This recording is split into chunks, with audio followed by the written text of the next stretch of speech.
Welcome back to Lecture 2 of the second law of thermodynamics, and we'll be kicking this off with entropy changes in the surroundings.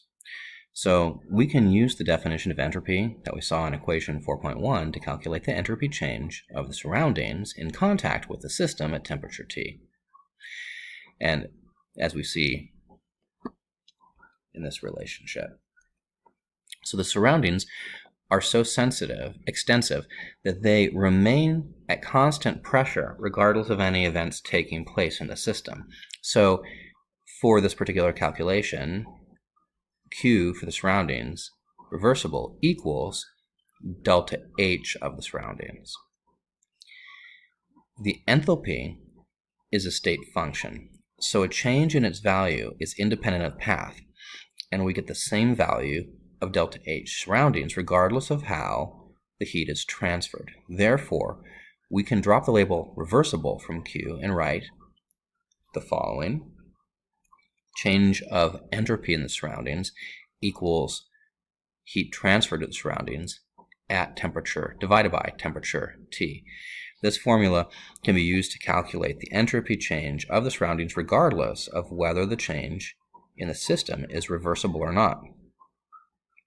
Equation 4.8, which we just saw above here, is expressed in terms of the energy supplied to the surroundings as heat, Q surroundings. Normally, we have information about the energy supplied to or escaping from the system as heat, Q.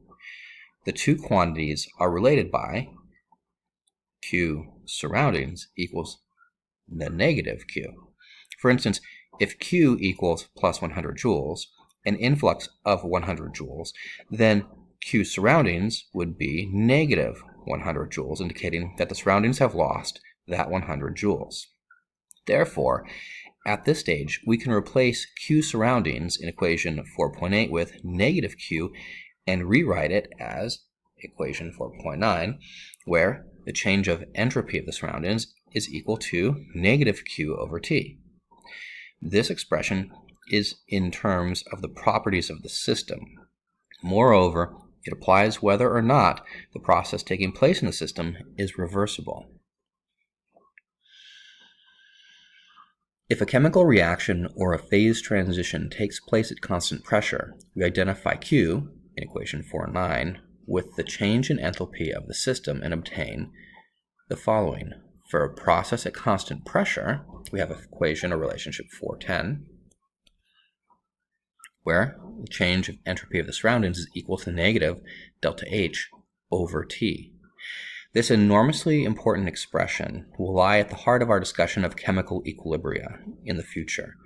We see that it is consistent with common sense. If the process is exothermic, delta H is negative, and therefore delta S surroundings is positive. The entropy of the surroundings increases if heat is released into them. If the process is endothermic, where delta H is greater than 0, then the entropy of the surroundings decreases. Let's take a look at an example. Estimating entropy change of surroundings. A typical resting person heats the surroundings at a rate of about 100 watts. Estimate the entropy you generate in the surroundings in the course of a day at 20 degrees Celsius. So the strategy for solving this problem is as follows. We can estimate the approximate change in entropy from equation 4.7 once we have calculated the energy transferred as heat.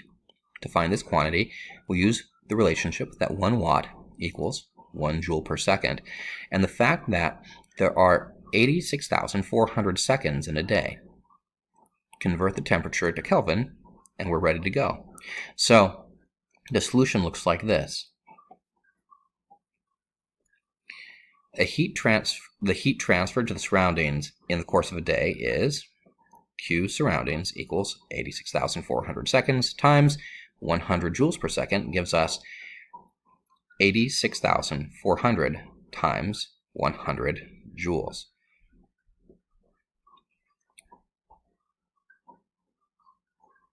The increase in entropy of the surroundings is therefore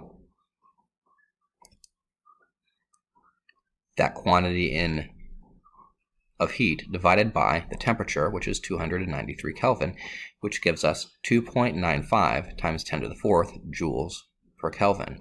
That is, the entropy production is about 30 kilojoules per Kelvin. Just to stay alive, each person on the planet contributes about 30 kilojoules per Kelvin each day to the entropy of their surroundings. The use of transport, machinery, and communications generates far more in addition. This is the cost of creating substantial degree of order within our biomolecules, is that we have to reflect that as a net spontaneous process by increasing the entropy of our environment by enough to justify that increase in order internally. So, a brief illustration. Suppose a perfect gas expands isothermally and reversibly from an initial volume to a final volume. The entropy change of the gas itself, the system, is given by equation 4.2. To calculate the entropy change in the surroundings, we note that Q, the heat required to keep the temperature constant, is given in derivation 4.1. Therefore, the change of entropy in the surroundings equals negative Q over T, and we can substitute for Q, heat supplied to the system, and our T, natural log of the ratio of Vf over Vi. We can cancel the temperature and end up with the following relationship, where the change of entropy in the surroundings is equal to the negative Nr natural log Vf over Vi. The change of entropy in the surroundings is therefore the negative of the change in entropy of the system, and the total energy change for the reversible process is 0. Now, suppose that the gas expands isothermally, but freely, between the same two volumes. The change in entropy of the system is the same because entropy is a state function. However, because delta U equals 0 for the isothermal expansion of a perfect gas and no work is done, no heat is taken in from the surroundings. Because Q equals 0, it follows that from equation 4.9, which, remember, can be used for either reversible or irreversible heat transfers, that delta S surroundings is equal to 0 as well. The total change in entropy is therefore equal to the change in entropy of the system, which is positive. We see for this irreversible process, the entropy of the universe is increased in accord with the second law, which helps justify the isothermal expansion of a gas being spontaneous, although there's no transfer of heat associated with it.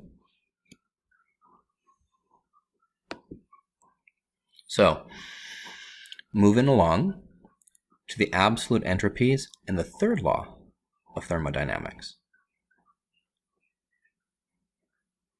The graphical procedure summarized by figure 4.6 for the determination of the difference in entropy of a substance at two temperatures has very important application. And for reference, let's take a look at 4.6 so we can get reacclimated to what we're looking at here. Remember that in 4.6, experimental determination of the change in entropy of a sample that has heat capacity that varies with temperature involves measuring heat capacity over a range of temperatures of interest and then plotting the heat capacity over temperature against temperature. And then you look at the area under the curve within the constraints of the temperatures in which you're interested, your initial and final temperatures, and that area under the curve gives you the value you're seeking. With that refreshed, if the initial temperature equals 0, then the area under the graph between t equals 0 and some temperature t gives us the value delta S equals S times t minus S times 0. We're supposing that there are no phase transitions below temperature T. If there are any phase transitions, for example, melting in the temperature range of interest, then the entropy of each transition at the transition temperature is calculated using an equation such as 4.6. In any case, at T equals 0, all the motion of the atoms has been eliminated, and there is no thermal disorder. Moreover, If the substance is perfectly crystalline, with every atom in a well-defined location, then there is no spatial disorder either. We can therefore suspect that t equals 0, at t equals 0, the entropy is 0. The thermodynamic evidence for the conclusion that entropy at temperature equals 0 is as follows. Sulfur undergoes a phase transition from rhombic to monoclinic at 96 degrees Celsius, or 369 degrees Kelvin, and the enthalpy of transition is positive 402 joules per mole. The entropy of transition is therefore plus 1.09 joules per Kelvin per mole at this temperature. We can also measure the molar entropy of each phase relative to its value at t equals 0 by determining the heat capacity from t equals 0 up to the transition temperature, which we see in figure 4.8 to the right. At this stage, we do not know the values of the entropies at t equals 0. However, as we see from the illustration, to match the observed entropy of transition at 369 Kelvin, the molar entropies of the two crystalline forms must be the same at temperature equals 0. We cannot say that the entropies are 0 at t equals 0, but from the experimental data we do know that they are the same. This observation is generalized into the third law of thermodynamics that states the entropies of all perfect crystalline substances are the same at t equals 0. For convenience and in accord with our understanding of entropy as a measure of disorder, we take this common value to be 0. Then, with this convention, according to the third law, entropy at temperature equals 0 for all perfectly ordered crystalline materials. And let's take a look at this figure 4.8 to which we're referring in a little more detail. In A, here, which is evaluating on the y-axis molar entropy versus temperature, the molar entropies of monoclinic and rhombic sulfur vary with temperature as shown. At this stage, we do not know their values at t equals 0, but B, which is also looking at molar entropy versus temperature, when we slide the two curves together by matching their separation to the measured entropy of transition at the transition temperature, we find that the entropies of the two forms are the same at t equals 0. This helps us reach the conclusion that entropies for perfect crystalline substances are the same when temperature equals 0, and therefore leads to the conclusion that entropy actually equals 0 for all perfectly ordered crystalline materials when the temperature equals 0. The third law, entropy at any temperature, S at T, is equal to the area under the graph of C over T between T equals 0 and temperature T, which we see in figure 4.9. If there are any phase transitions, for example melting in the temperature range of interest, then the entropy of each transition at the transition temperature is, tripping over myself here, then the entropy of each transition at the transition temperature is calculated like that in equation 4.6, and its contribution added to the contributions from each of the phases as shown in figure 4.10. The third law entropy, which is commonly called simply the entropy of a substance, depends on the pressure. We therefore select a standard pressure, 1 bar, and report the standard molar entropy, S sub m, the molar entropy of a substance, in its standard state at the standard temperature of interest. Some values at 298.15 Kelvin, the conventional temperature for reporting data, are given in table 4.2 over to the right. Let's take a look at these two tables figures before moving on, figure 4.9 and 4.10. If we move over to 4.9, we see on the left, we have a figure which has our heat capacity at constant pressure over temperature on the y-axis, and on the x-axis we have our temperature.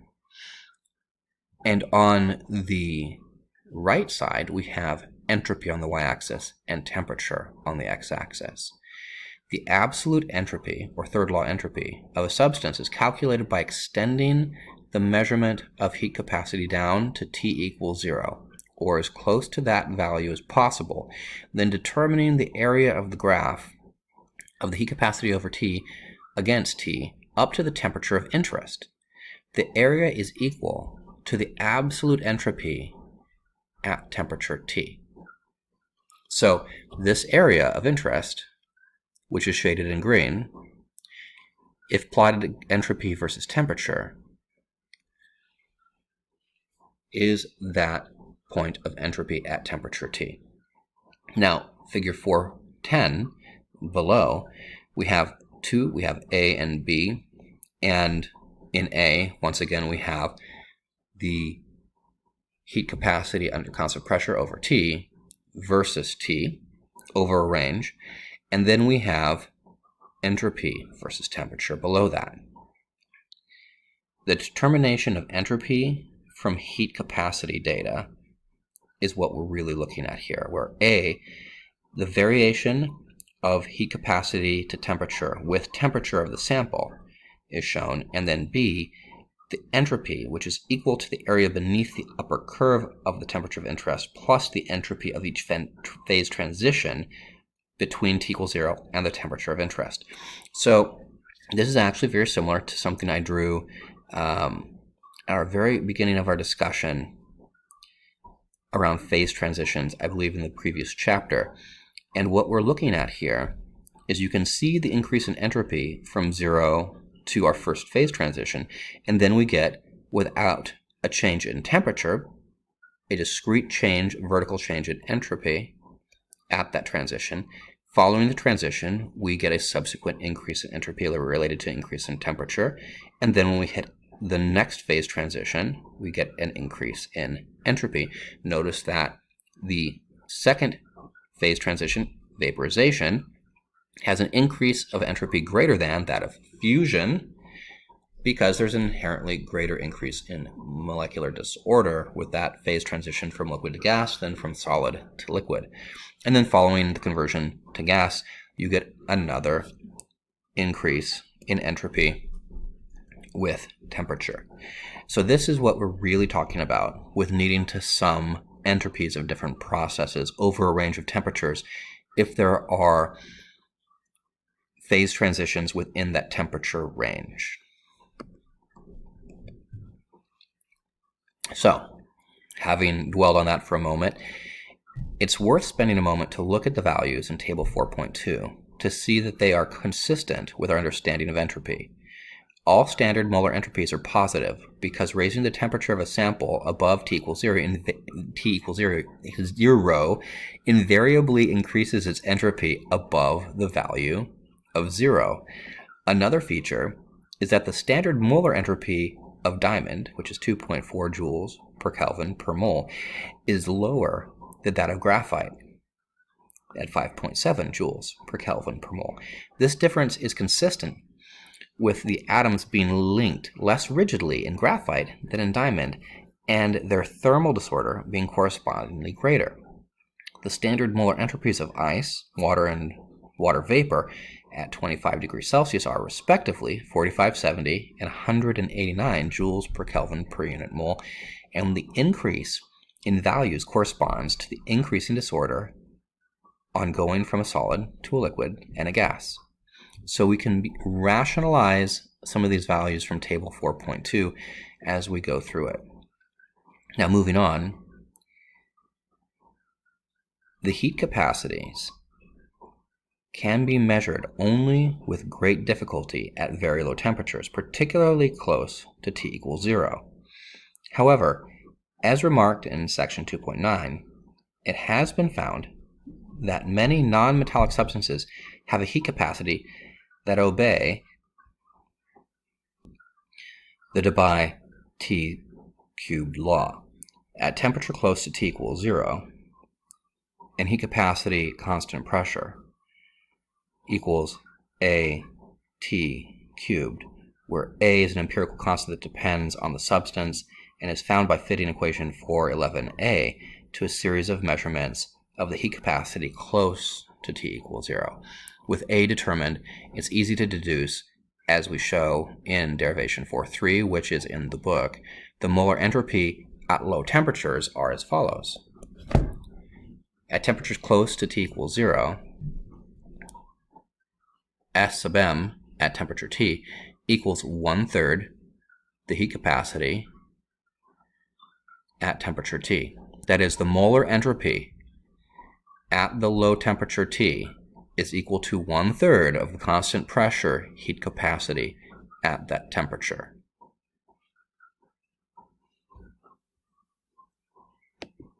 Now, let's move on to statistical entropy. We've referred frequently to molecular disorder and have interpreted the thermodynamic quantity of entropy in terms of this so far ill-defined concept. The concept of disorder, however, can be expressed precisely and used to calculate entropies.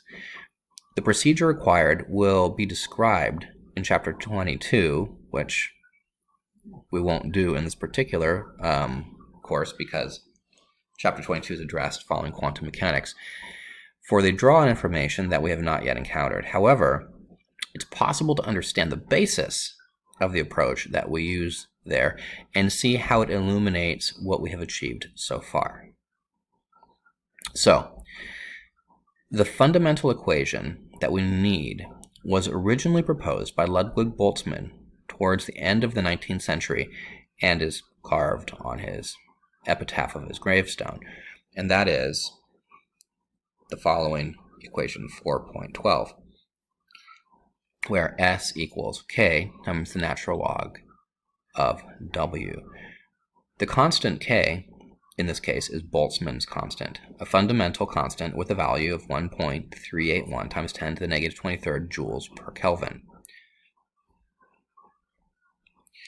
This value is chosen so the values of the entropy calculated from Boltzmann's formula coincide with those calculated from heat capacity data.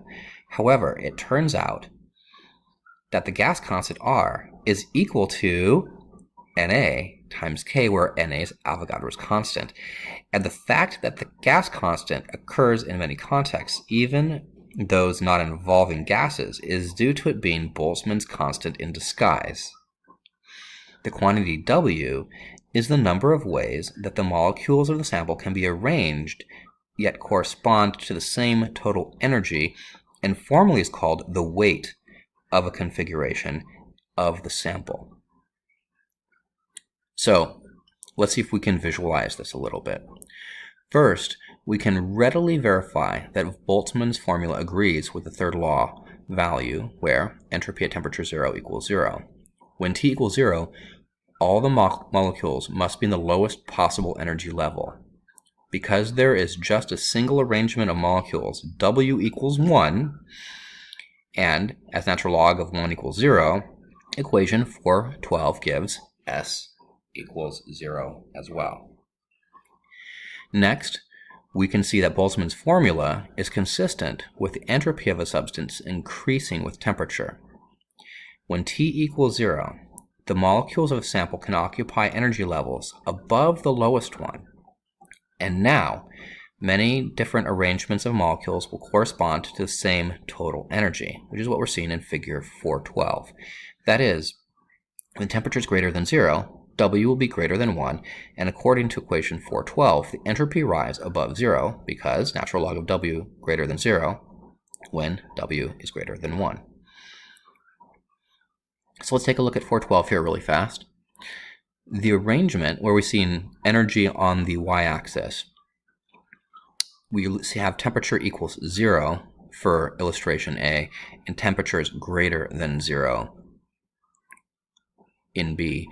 The arrangements of molecules over the available energy levels determines the value of the statistical entropy. At T equals 0, A, there's only one arrangement possible because all molecules are on the lowest possible energy state. But in B, when temperature is greater than 0, several arrangements may correspond to the same total energy. In this very oversimplified case, W would equal 3, because we're looking at the net energy of all of the molecules in this system. So you can see, because there's some thermal energy available in B, a fraction of the molecules are excited to different energy levels. Some are at the lowest energy level, some are at the second energy level, some are at the third.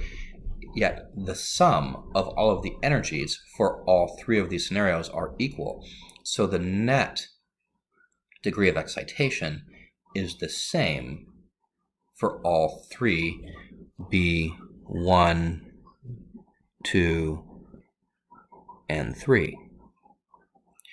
Because there's more ways to distribute the energy at this particular temperature, this has a higher degree of potential for disorder, therefore has a higher entropy than at temperature A, where there's less capacity, or in this case, no capacity for disorder, because everything has to be on the lowest energy level and at the same energy level because of that.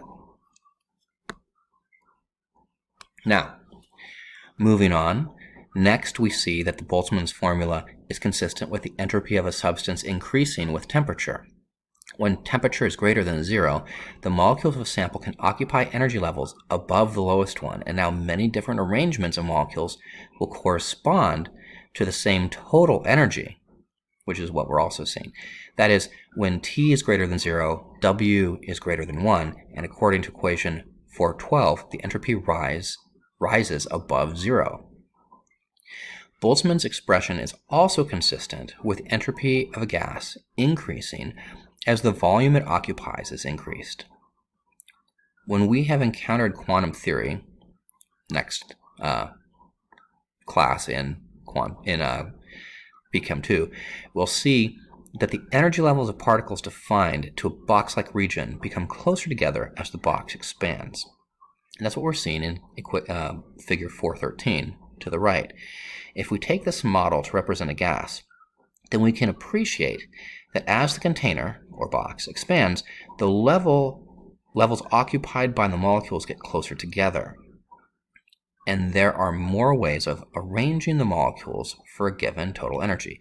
That is, as the container expands, W increases, and therefore S increases too. It's no coincidence that the thermodynamic expression for change of entropy, equation 4.2, is proportional to a logarithm. The logarithm in Boltzmann's formula turns out to lead to the same logarithmic expression.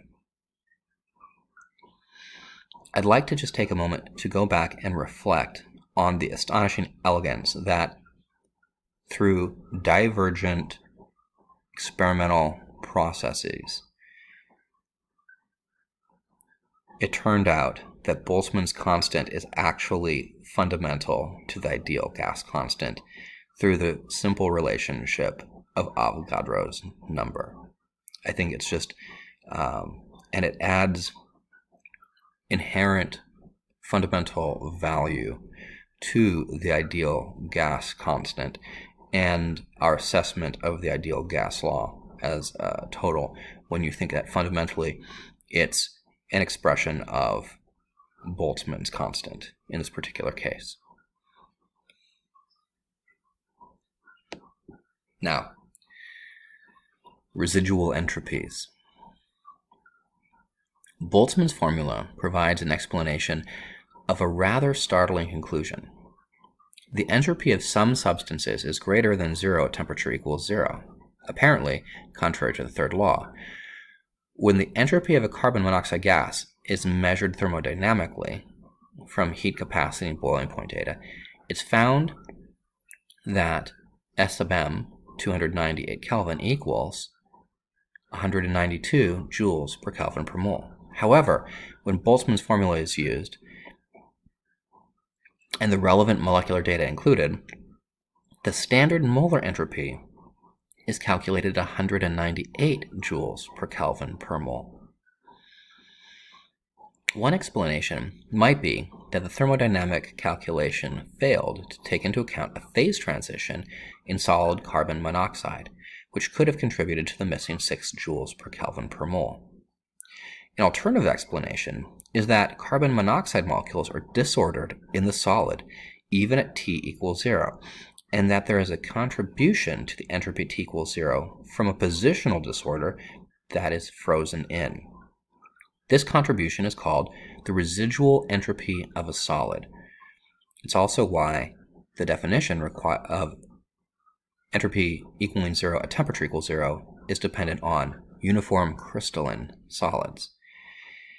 We can estimate the value of the residual entropy by Boltzmann's formula, and supposing that at T equals 0, each carbon monoxide molecule can lie in either of 2 orientations, which we look at in figure 414, then the total number of ways of arranging n molecules is 2 times 2 times 2, 2n times, equals 2 to the n.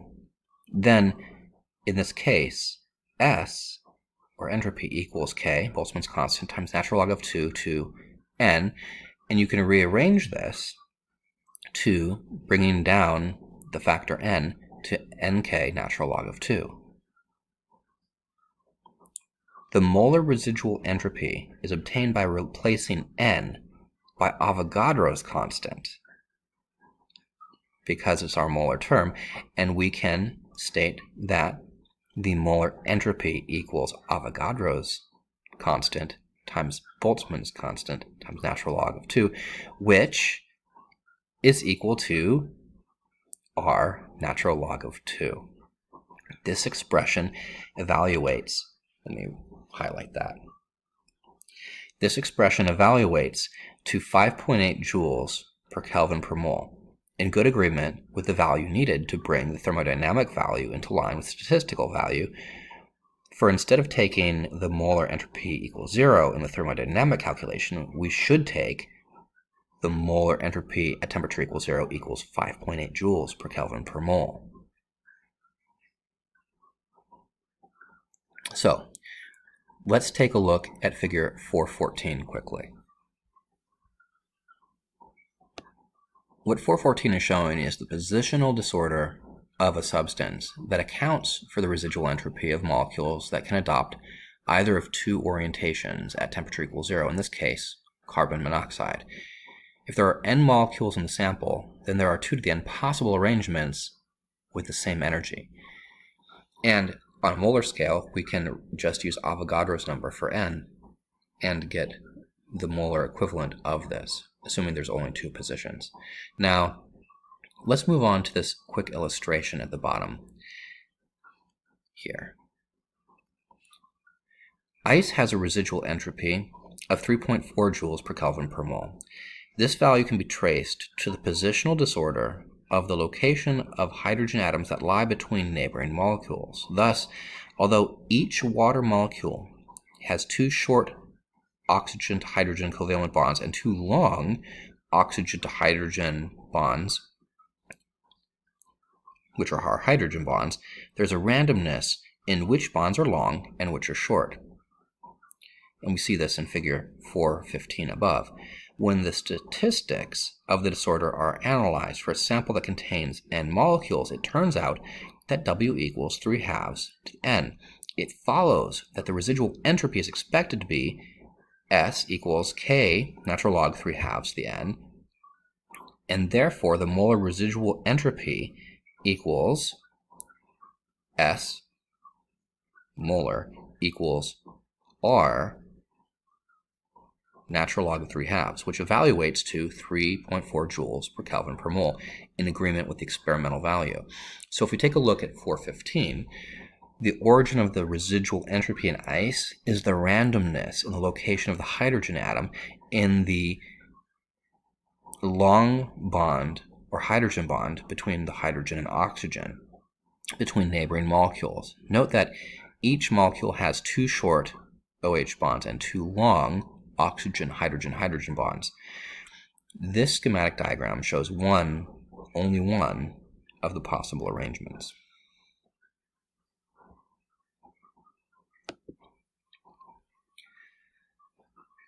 Moving along, the standard reaction entropy. Now we move into the arena of chemistry, where reactants are transformed into products, and that's the one that we're often most concerned about as chemists. When there's a net formulation of a gas in a reaction, as in a combustion, we can usually anticipate that the entropy increases. When there's net consumption of a gas, as in photosynthesis, it's usually safe to predict that the entropy decreases. However, for quantitative value of the change of entropy and to predict the sign of the change when no gases are involved, we need to make explicit calculation. The difference in molar entropy between the products and the reactants in their standard states is called the standard reaction entropy.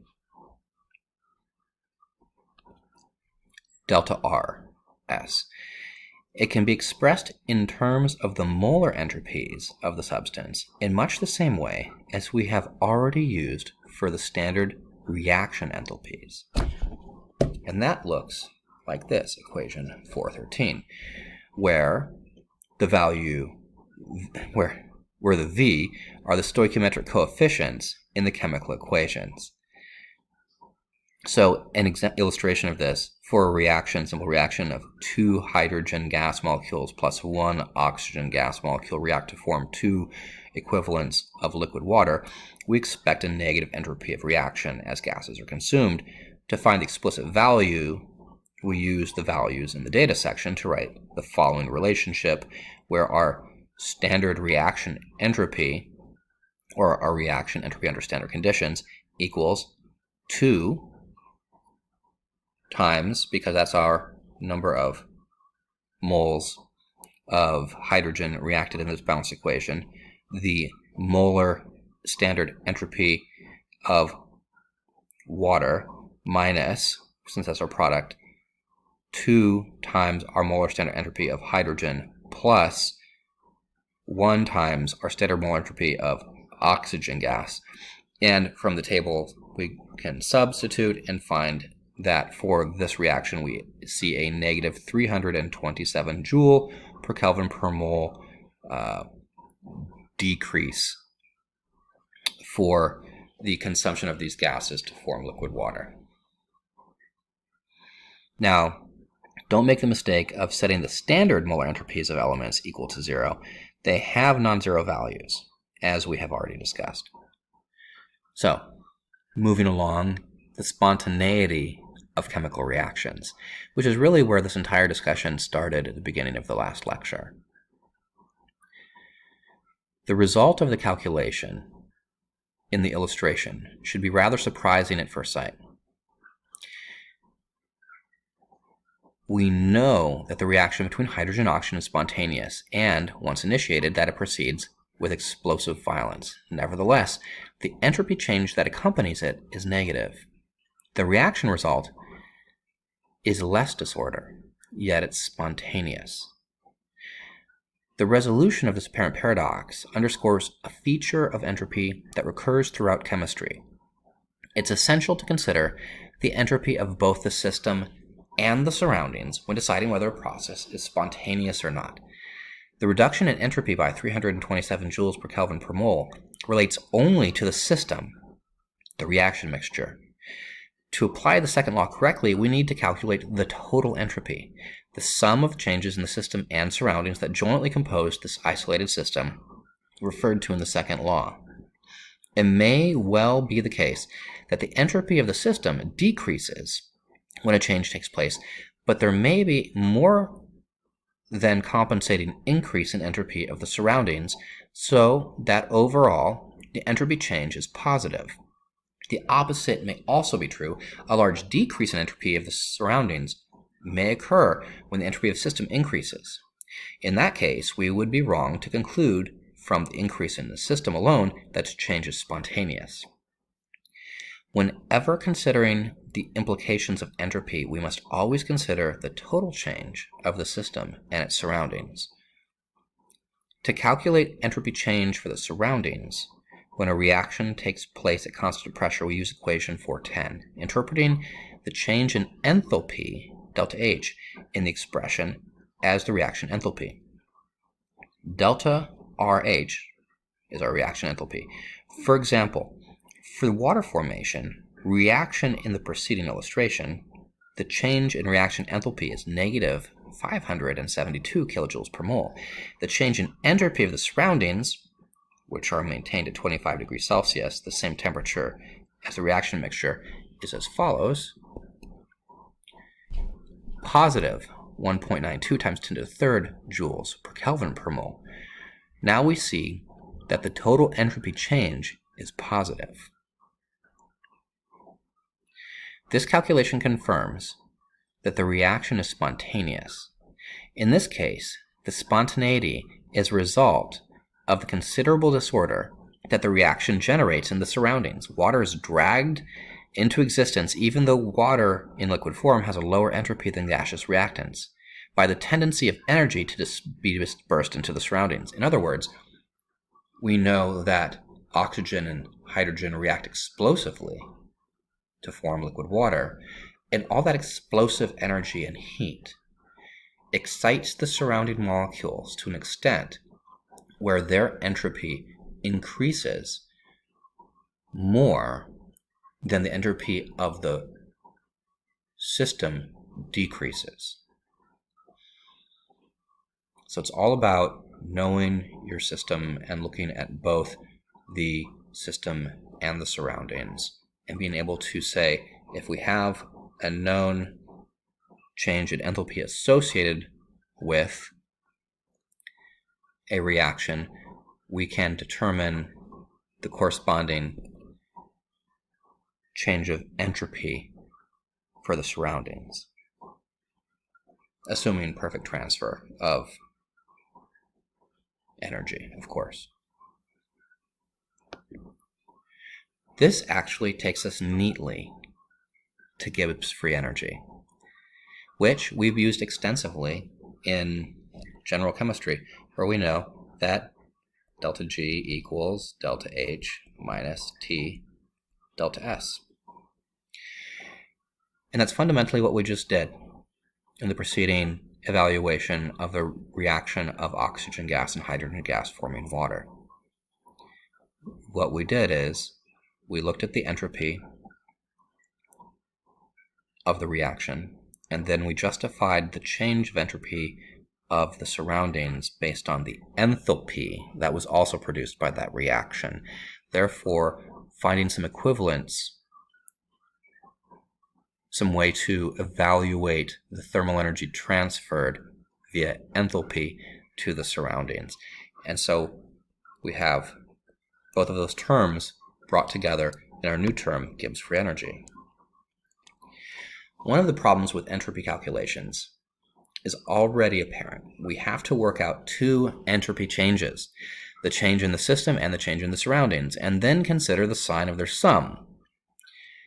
The American theoretician J.W. Gibbs, who lived from 1839 to 1903, who laid the foundation of chemical thermodynamics towards the end of the 19th century, discovered how to combine these two calculations into one.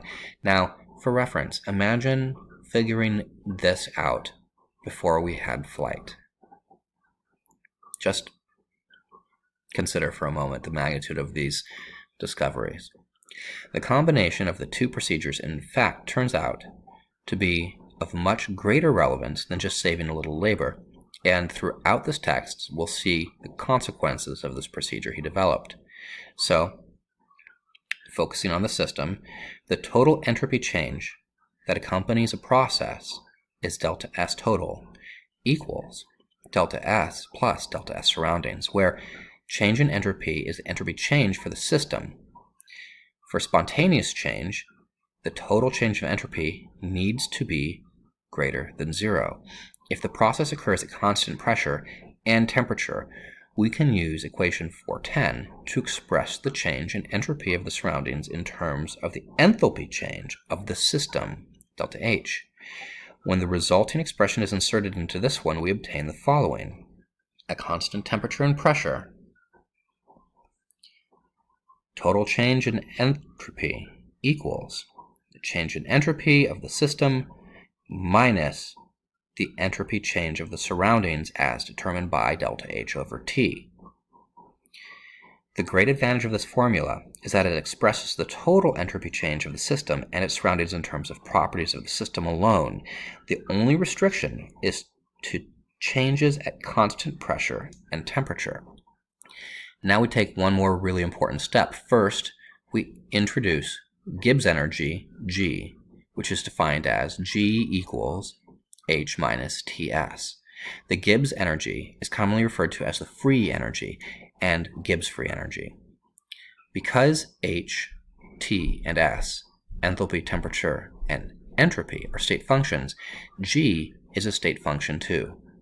A change in Gibbs energy, delta G, at constant temperature arises from changes in enthalpy and entropy and is, at constant temperature, delta G equals delta H minus T delta S.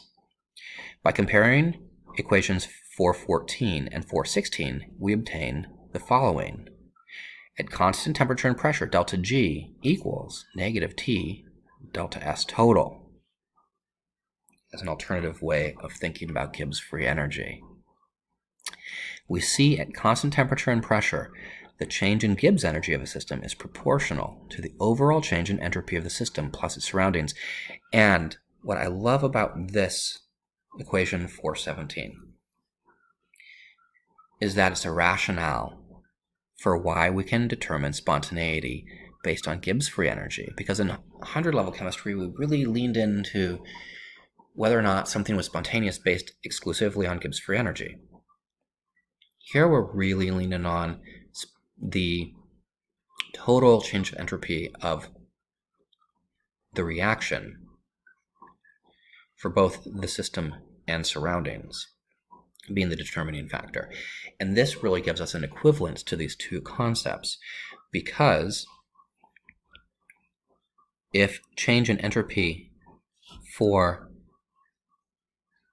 the totality of the system and surroundings is positive, it's spontaneous, which inherently makes for a negative delta G.